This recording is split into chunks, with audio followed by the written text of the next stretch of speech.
Assalamualaikum warahmatullahi taala wabarakatuh. Waalaikumsalam warahmatullahi taala wabarakatuh.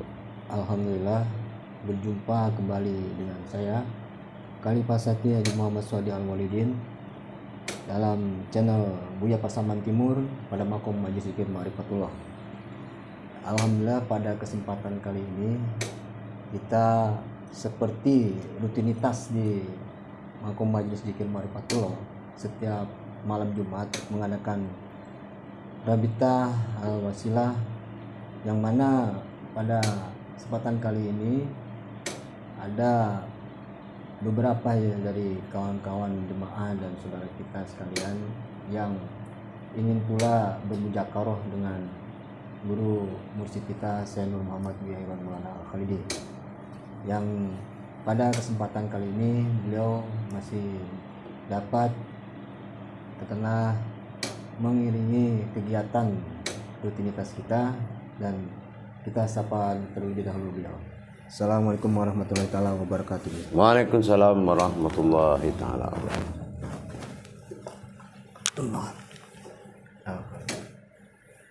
Hadirin sekalian dan para jemaah yang menyaksikan channel YouTube Buya Pasaman Timur ini, pada kesempatan kali ini banyak hal yang ingin kita bahas dan kita kaji perihal tentang kajian-kajian yang berdasarkan mengenai pemahaman bertuhan. Jadi kiranya bisa kita sama-sama saksikan dan kita sama-sama ambil hikmah dari semua kajian yang dan jawaban dari mursyid kita yang akan disampaikan oleh beliau. Marilah kita mulai saja acara mujakarah ini. Assalamualaikum warahmatullahi wabarakatuh ya. Waalaikumsalam warahmatullahi wabarakatuh. Alhamdulillah ya, kita bisa bersilaturahmi dan mengadakan acara rutinitas pada setiap Jumat malam ini ya. Jadi pada kesempatan kali ini ada hal yang saya pribadi ingin sampaikan, juga ada yang ingin juga kawan-kawan yang hadir di sini sampaikan Bu ya. Nah, untuk kali ini saya pribadi ingin mengupas permasalahan yang sebenarnya ini paling penting, perihal bertuhan itu ya. Kalaulah dikatakan perwakilan jasad ini Adam dan ruhani ini Muhammad dan nyawa ini adalah batin Allah, sangkutannya dengan bertuhan ini ya, yang ingin saya pertanyakan, dari tiga sandaran ini yang mana sebenarnya yang bertuhan itu ya? Ini yang jadi dilema saya ketika sampai saat ini saya memahami tiga sandaran ini.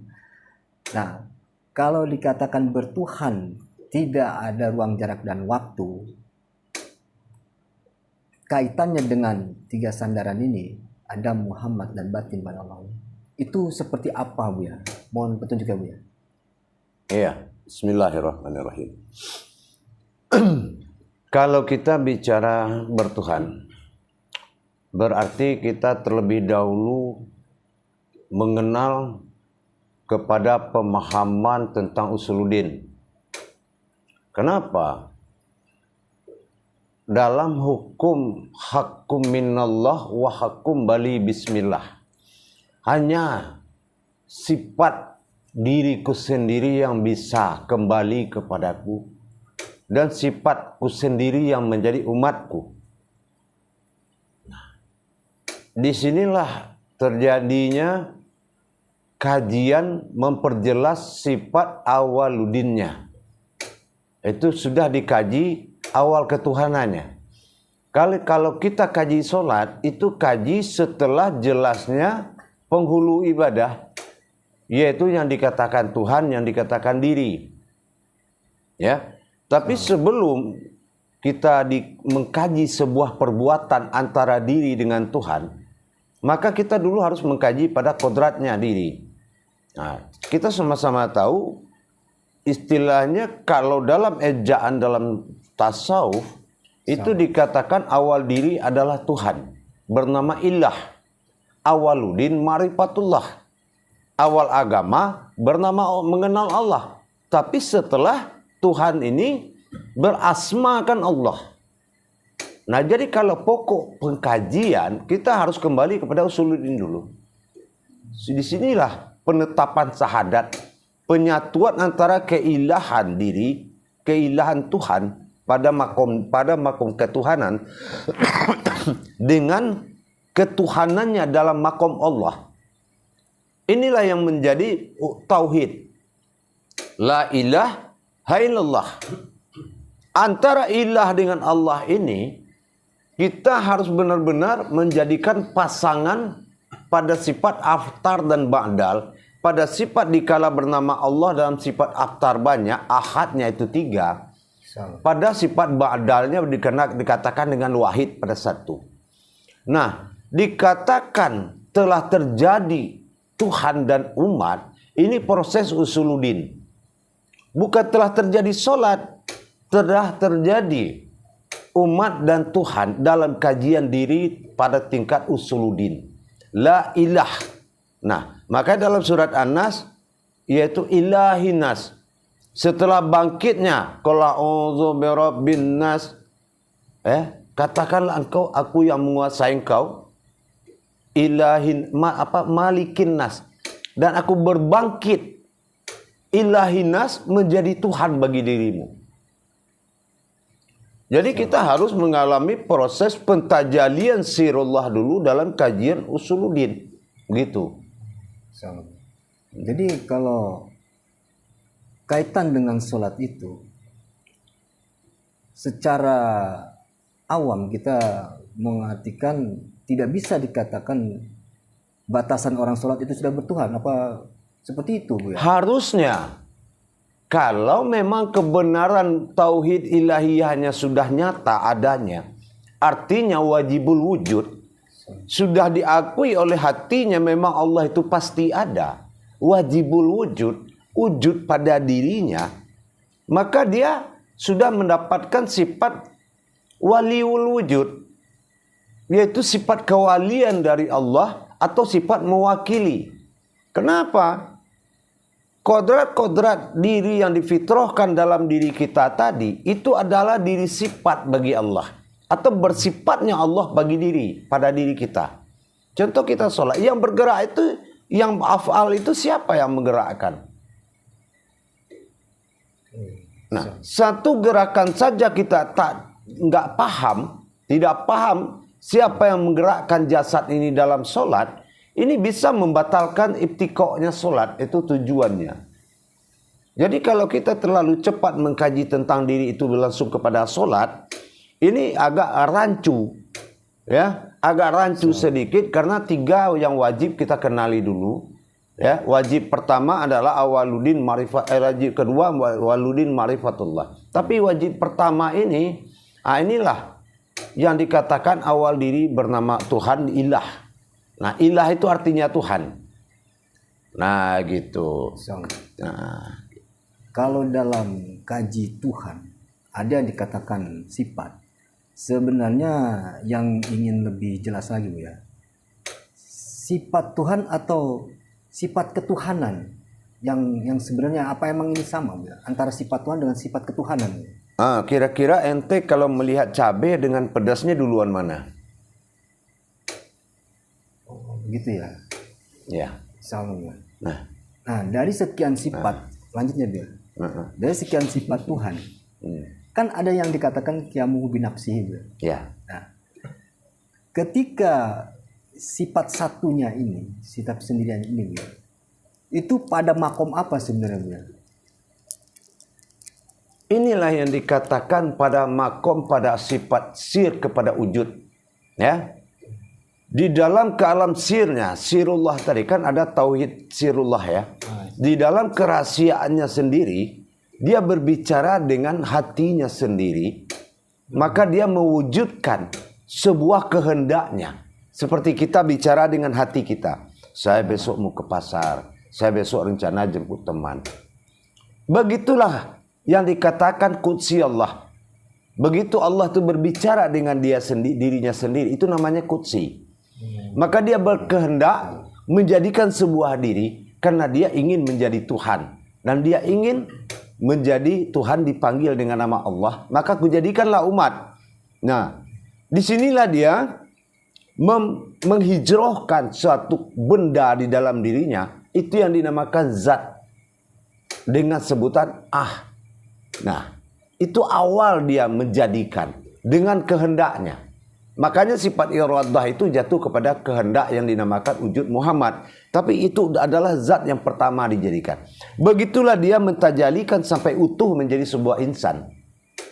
Baru terjadi aufu bil augud, yaitu saling menetapkan perjanjian dalam 7 perjalanan pecahnya al-ikhlas. 7 pecah al-ikhlas itu menandakan tajalli Allah. Mulai dia masuk sampai dia berwujud menjadi insan pada sifat keinsanan manusia, bersifat dia di dunia ini sebagai insannya manusia dari 7 perjalanan. Nah, inilah yang membuat terjadinya solat. Tapi kalau kita mengatakan kapan orang itu bertuhan, setelah zikir nafis isbatnya la ilaha illallah, sudah dia paham dan bisa kadim mana ilah, mana Allah.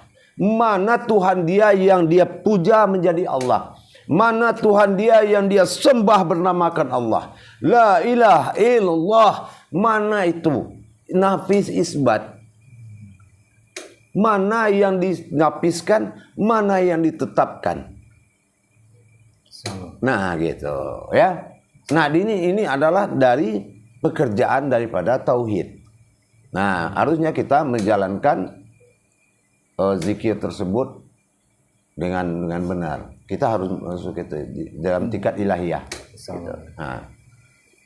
Di dalam al-ikhlas ini tadi Buya sempat sampaikan ada ayat yang mengatakan Allahus Somad. Jadi kaitan dengan pertanyaan saya tadi tentang makom yang qiyamu binafsi itu ya. Berarti ini ada perbedaan sudah pasti. Dikatakan Allahus Samad, ini pengertiannya Buya, tempat atau bersemayamnya atau bagaimana Buya pengertian? Atau tempat meminta atau bagaimana? Saya agak kurang paham. Maaf kalau kurang paham jawaban saya. Allahus Samad itu bukan dalam kalam doa, tetapi pertama Allah bersifat yang dijadikan oleh Allah, berkehendak kepada Allah, meminta kepada Allah. Sampai 7 permintaan. Bukan dikatakan masalahnya qul huwallahu ahad itu sifat wahid. Itu kalau sudah ahad itu 3 dia. Ada nuraniyah, ada rohani dan ada rabbaniyah. Jadi Allahus Somad itu bukan Allah tempat meminta, itu dari sisi amaliyah. Tapi dari sisi kodrat, begitu dia jadikan rohaninya sebagai zat kunah, awal zat dijadikan, maka berkehendaklah zat itu. Ya Allah, alhamdulillah engkau jadikan aku ya Allah 5.000 tahun dia mengucapkan terima kasih memuji Allah. Maka Allah bilang saya kasih kamu nama Muhammad. Makanya Muhammad itu artinya memuji. Tapi apa yang dia puji? Apa maumu lagi? Dia bilang aku ingin meminta kepadamu ya Allah. Itulah jatuhnya Allah Somad. Nah apa yang dia minta? Berilah aku kekuasaan. Apa kekuasaanmu? Dari akulah semua asal kehidupan. Dari kamu asal hidup. Dari aku asal kehidupan. Makanya Allah berikan suatu hadam ke diri dia, yaitu sebuah nur. Maka dijadikanlah nur asal semua ruh terjadi. Begitu ya. Jadi bukan kita Allah tempat meminta. Jadi bahasa itu amaliyah. Itu bahasa amaliyah. Tetapi iradah. Nah, yang dikehendakinya ini itu dia meminta kepada Allah sampai 7 kali meminta. Alhamdulillah. Baru paham saya dari kata-kata Allah Somad itu. Ya, gitu. Namun pada kesempatan kali ini karena seperti tadi yang saya sampaikan ya. Nah, barangkali ada kawan-kawan jemaah di sini, saudara kita yang bertanya juga Bu ya. Insyaallah. Jadi saya rasa untuk pertanyaan saya untuk saat ini itu dulu Bu ya. Baiklah, bagi kawan-kawan rekan jemaah sekalian yang ada di sini, apabila ada yang ingin menyampaikan pertanyaan, kami persilakan. Silakan. Adwan. Iki. Silakan. Assalamualaikum warahmatullahi wabarakatuh. Waalaikumsalam warahmatullahi wabarakatuh. Saya ingin bertanya, kenapa al-ikhlas itu disebut suatu pertiga Al-Quran? Kenapa bisa seperti itu? Kenapa? Al-ikhlas kan Al-Ikhlas kalau kita baca al-ikhlas hukumnya sama seperti membaca satu pertiga Al-Quran. Ya. sama.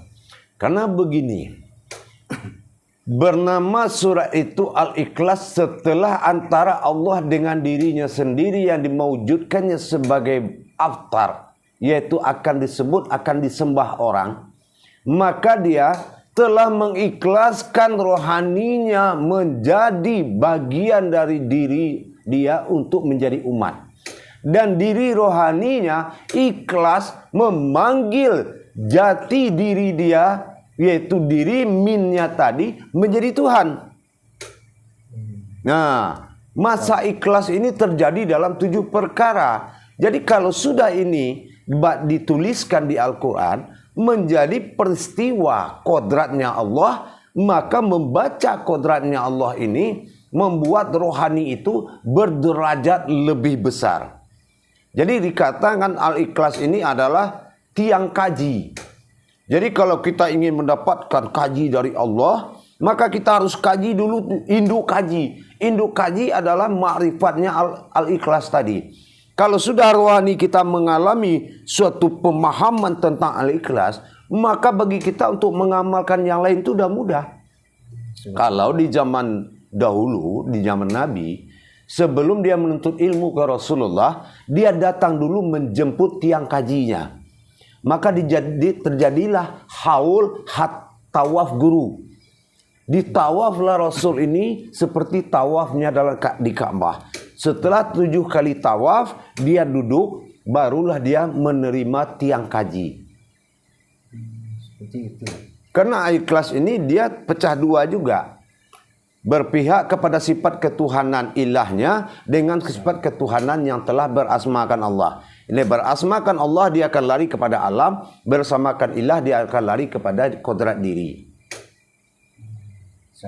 Nah, inilah ilah. Jadi kita harus paham itu.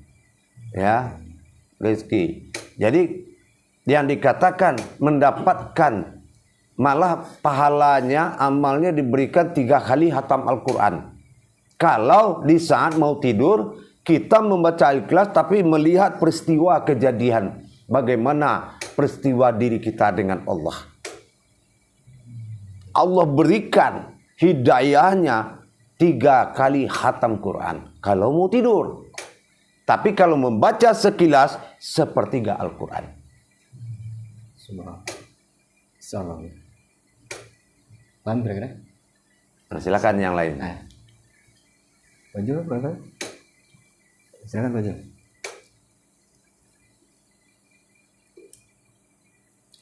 Assalamualaikum warahmatullahi wabarakatuh. Waalaikumsalam warahmatullahi taala wabarakatuh. Ini kita masalah awal mula. Jadi awal mula ini terjadinya setelah Nabi Muhammad apa sebelum ini? Maksudnya? Asal awal mula ini. Kita kan pengajian sebelum ada ini kan, apa sudah sebelum terjadi Nabi Muhammad atau belum gitu? Awal semuanya.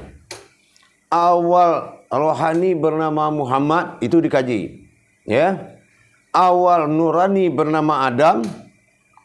Awal nurani dan nurani tadi bernama umat. Itu semua dikaji. Nah, setelah penuh rukun alif lam lam ha tadi, bagaimana lam pertama sebagai diri sifat, lam kedua sebagai diri asma. Nah, itu bagaimana proses alif masuk menjadi batin dan hanya af'al menjadi suatu diri sifat yang menggerakkan. Itu awaluddin. Maka dikatakan itu awaluddin ma'rifatullah. Kenallah dulu. Ma'rifatullah itu akan sah apabila kita mengenal 4 ma'rifat. Pertama, ma'rifatul izzatullah. Nah, seperti yang dikaji tadi sama si Mas. Yang kedua adalah ma'rifatul sifatullah. Yang ketiga adalah ma'rifatul asma'ullah. Yang keempat adalah ma'rifatul af'alullah. Alif lam lam ha. Setelah kita kenal itu, ternyata kita mendapatkan kesimpulan alif itu akadnya 1, lam 3, lam kedua 3 berarti 6, ha itu 5. 165. 1 ihsan, 6 iman, 5 Islam. 5 kali 6 30. Pas juz. Juz sifatnya umat manusia. Ternyata dikaji tulisan Allah, lahirlah diri sifatnya. Zat dan sifat tadi. Ya. Nah, itu. Itu Awaluddin namanya. Cukup. Silakan yang lain. Alis nih. Paduan. Pas kita. Assalamualaikum warahmatullahi wabarakatuh. Waalaikumsalam warahmatullahi taala wabarakatuh. Insyaallah. Di dalam kudrah dan iradahnya Allah.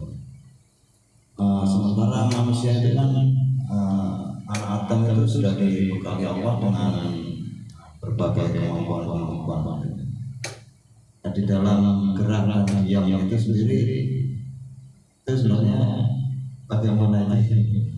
Itu dari secara hakikatnya itu Allah sendiri atau manusia itu memang bisa menentukan dengan apa yang sudah dibekalkan Allah terhadap manusia itu sendiri. Ya. Dikatakan Adam itu adalah kodratnya ilmu. Hasil dari fayakun tadi, itulah mewujudnya Adam tadi. Sementara kun itu mewujudnya Muhammad dalam kondisi gitu. Jadi kalau dikatakan Adam itu adalah permewujudan segala sifat-sifat Allah. Tetapi kodratnya alam. Maka dikatakan berumpamalah Adam dalam bentuk aku. Berumpamalah Adam dalam kodrat Muhammad. Dan Adam itu, aku juga, dia dahulu berasal dari kidam, aku yang menjadikan. Maka jatuhlah Adam menjadi zahirnya Allah, jatuhlah Muhammad rohani menjadi batinnya Allah. Makanya waktu Muhammad melihat jasadnya Adam, ya Allah itu jasad siapa? Serentak Muhammad tanya lagi, ya Allah itu jasad siapa? Lihat jasad Adam.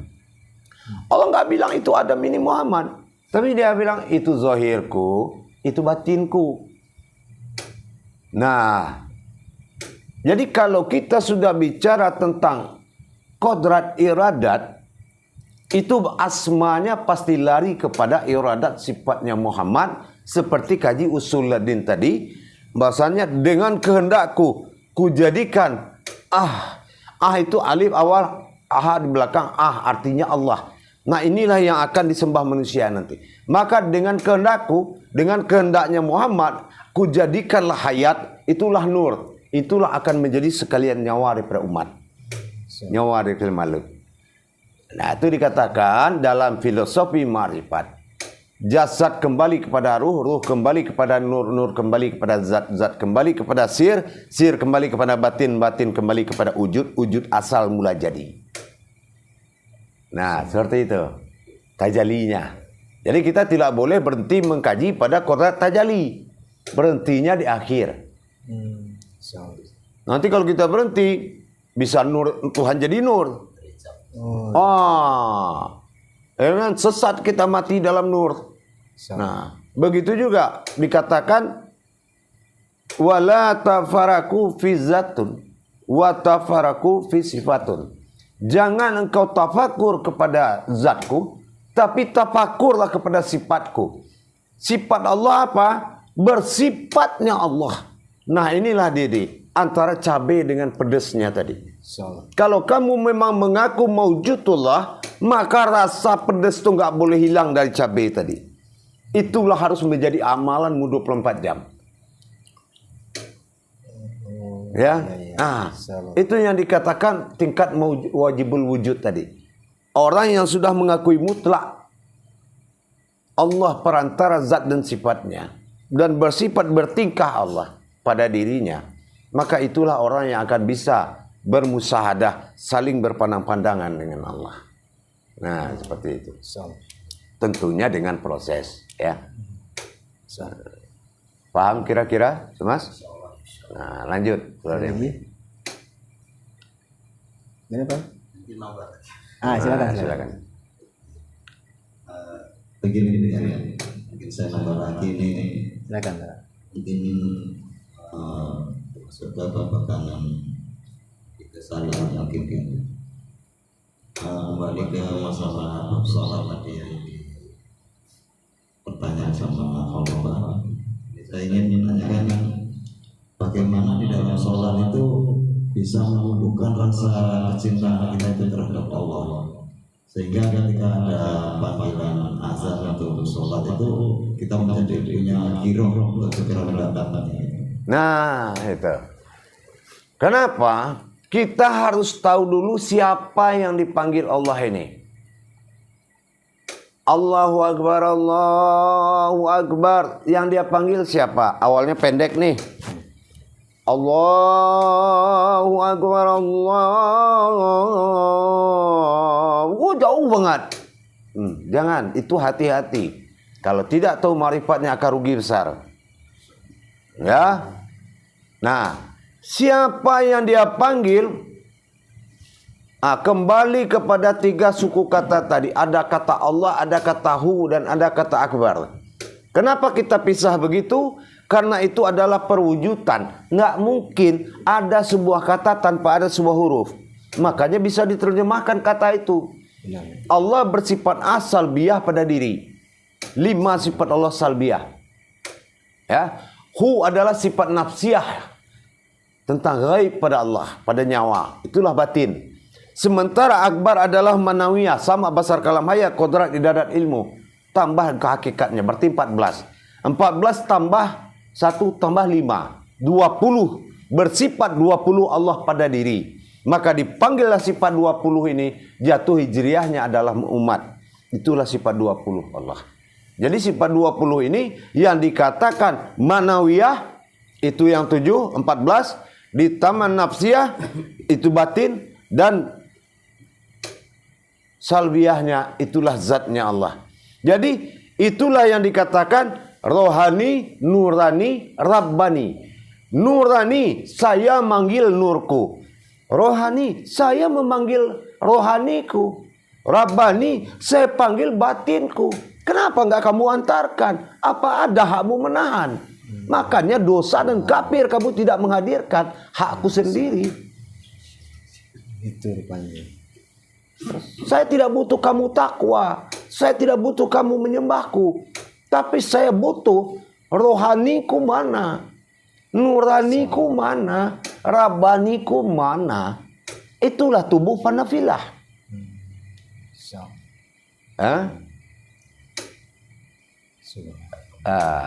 Paham kira-kira? Insya Allah. Makanya sholat itu wajib. Nah, kalau kita orang manggil anaknya pulang, masa tetangga bilang jangan pulang ke rumahmu? Kan nggak mungkin.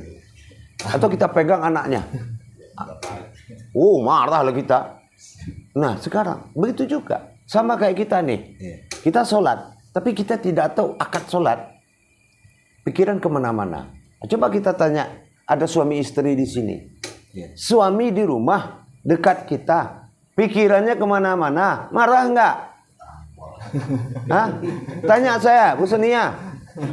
Marah kan? Begitu juga Allah. Udah di atas sejadah, pikirannya kemana-mana. Nah, marah Allah. Saya panggil, kamu datang. Begitu berdiri di sini, pikiranmu kemana-mana. Itu kemarahan Allah di dalam sholat. Ya, gitu. Asik kan? Nah, lanjutkan. Ada pertanyaan, silakan. Terus menambah pertanyaan Silakan, dari Kang Didi tadi, dia kan secara amalia syariatnya sholat itu, kalau kita udah mendengar yang Buya sebutkan tadi, masalah batinnya, rohaninya, sama robbaninya, itu apa kita langsung bersegera ke masjid atau kita tetap sholat di sendiri, Bu ya? Mohon penjelasan Bu ya lebih lanjut. Kalau soal makom sholat, Allah sudah memerintahkan kepada Muhammad dan Adam dalam dia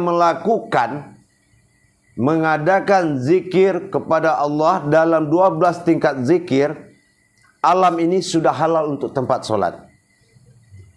Jadi kita tidak melihat lagi di mana kita sholat. Pada hakikatnya sholat hakikat itu pada kolbi. Sholat Nurul Islam itu di masjid. Sholat Nur Muhammad itu dalam hati. Tinggal kita pilih. Mau Nurul Islam sono, mau Nur Muhammad di sini. Gitu. Tapi yang paling penting diingat, persiapan diri kita memperjalankan di dalam sholat tadi. Nah itu, makanya din nama Islam itu dal alif nun. Dal itu memperjalankan, alif itu adalah kodrat diri, nun itu adalah hayatnya Allah. Bagaimana memperjalankan diri kepada hayatnya Allah. Nah itu yang paling penting. Paham kira-kira? Nah insya Allah. Lagi Pak Jul? Bisa tahu ya. Nah pakai itu. Nah. Assalamualaikum warahmatullahi wabarakatuh. Assalamualaikum warahmatullahi taala wabarakatuh. Saya kan pengamat YouTube ya. Ya. Setelah kata saya sering mendengar kalau kita amalin aja itu tanpa dibimbing itu hukumnya apa gitu? Apa istilah kata dia di bayat gitu, istilah kata kita nonton nanti kita amalin. Sebetulnya tidak ada larangan dalam kebaikan kepada Allah. Tetapi kodratnya orang yang melaksanakan dan belajar secara mengakadkan dirinya, menghalalkan dalam bentuk baiat, hukumnya sahadah, akan langsung dia alami dan dia terima. Tapi kalau dia mengambil suatu ilmu menjadi amaliyah karena tidak dilindungi dan tidak diakadkan oleh seorang mursyid, itu jatuhnya pada sifat amaliyah, tidak sifat ibadah. Nah, sa'adiyah namanya. Sa'adiyah itu tidak langsung. Boleh, kenapa tidak? Itu kan amalan semua umat. Tapi umat ini kan ada kodrat-kodratnya. Nah, kalau ajaran itu tidak tertulis dalam Al-Quran, maka dia harus melalui kodrat pembaiatan. Kenapa? Contoh belajar sholat. Saya tanya, ada nggak satu baris tentang belajar sholat dalam Al-Quran itu? Nggak ada. Nggak ada. Itu masalah atau tidak? Masalah. Nah, tapi kenapa kita tidak berpikir Allah tidak tuliskan ajaran itu dalam 30 juz? Karena ini bukan kitab. Al-Quran ini kodrat. Kitabnya Al-Quran itu adalah sandi. Kalau dia bikin alif nyata, kita harus tahu maksudnya apa. Kalau dibikinnya pakai titik di bawah, kita harus tahu kodratnya apa. Makanya dikunci Al-Quran itu passwordnya alif lam mim. Mana yang tentang Allah, mana yang tentang alam, mana yang tentang manusia. Kita kalau nggak tahu pembuka kuncinya, kita akan membaca Al-Quran itu sebagai ayat, bukan sebagai kauliyah. Makanya sholat itu dituntut dalam surat Taha 14, ikamatis sholat. Dirikanlah sholat. Caranya gimana ya Allah? Baca dengan lengkap. Innani anallah. Katakanlah aku Allah. Nah ini perlu pembuktian kaji. La ilaha illallah. Bagaimana mengatakan tidak ada Tuhan selain Allah tadi? Menetapkan ketuhanan Allah pada diri kita. Ma'buduni, bagaimana cara menyembahnya? Iqimis sholat, bagaimana mendirikan sholat? Ula'i fil zikri, dan bagaimana cara mengingatnya? Kalau ini tidak terjawab, surat Taha 14 itu jelmaan dari hadits qudsi. Surat terkuat, ayat terkuat yang ayat surat Taha 14 itu. Ya, di sini pembuktian orang itu benar atau tidak ibadahnya. Ya, bukan kita ngikutin imam-imam 4 segala macam. Imam kepada Allah aja seperti itu contohnya ya kak. Nah itu, paham nggak kira-kira? Insya Allah, itu yang penting. Ada lagi kira-kira? Cukup ya? Ada pertanyaan lain? Yang lain Pak Irwan? Insya Allah. Mungkin ada satu lagi dari saya juga. Jadi ada sedikit mengganjal sebenarnya ini yang ingin saya tanyakan pada terhadap istilah syariat, hakikat, tarekat dan marifat. Kaitannya dengan tema atau pemahaman bertuhan ini korelasinya seperti apa, Bu? Kaitannya dengan istilah-istilah seperti itu. Ini gimana gitu penempatannya, mohon izin. Syariat, hakikat, tarekat, marifat itu tajalli Allah. Itu adalah satu kodrat yang tidak boleh dipisahkan. Syariat itu adalah hakikat. Hakikat itu adalah hakikatnya syariat. Ya. Hakikat adalah alat untuk merasakan di alam syariat. Nah, rasa untuk dilihat itulah tarekat. Ya, dilihat untuk dicari itulah marifat. Nah, sekarang pisahkan salah satu, kafir kamu. Begitu. So. Mana zahir batinnya Allah itulah syariat. Nah, bagaimana untuk mendapatkan man lam yazud fa'alam yarib? Orang yang merasakan niscaya akan melihat. Inilah rasa menuju hakikat, menuju tarekat. Setelah terlihat, maka kita mendatangi. Itulah wujud, itulah ma'rifat. Jadi tidak ada pemahaman empat itu. Itu satu pemahaman. Hanya orang yang miskin ilmu membagi-bagi, makanya terpisah perpecahan keyakinan. Bahwasan, oh itu mah sholatnya hakikat, beda sama kita mah syariat. Suka ada begitu, Bu. Ma'rifat kalau dia tidak bisa mencari syariat, bagaimana kita merasakan kehadiran Allah?